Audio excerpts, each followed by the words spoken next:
te plaît, GG, fais-nous voir comment on fait pour vider une install. Bon, mon kiki, tu sais, il y a beaucoup de monde qui me disent comment on fait pour vidanger les radiateurs. Alors, on est pile sur le cas où on pense que c'est facile, en fait, c'est pas facile. Les retours, ils sont en bas, on va en chaufferie, on ouvre la vidange, ça vide l'installation, c'est fini.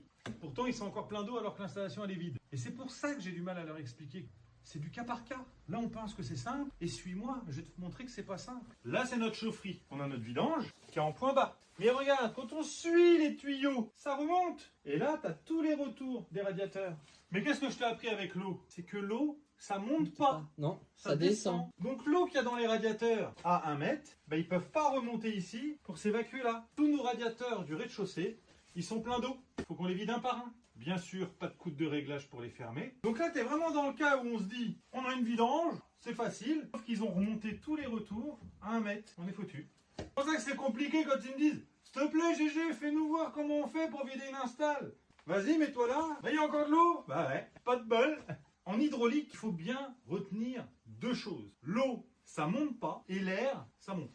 Et ça descend pas. On va faire le tour de notre installation. On va essayer de trouver un radiateur qui a une vidange. Bon, je te le dis direct, j'ai déjà fait le tour, il n'y en a pas. Mais on a une solution. Ce sont les gars qui réfléchissent. Alors suis-moi, je vais te montrer la solution. Comme tu vois ici, on n'a pas de coude de réglage. Donc si on ouvre, on vide tout le radiateur par terre.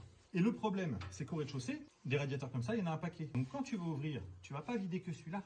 Il y a tous les autres radiateurs qui vont revenir par les retours et couler ici. Mais viens voir.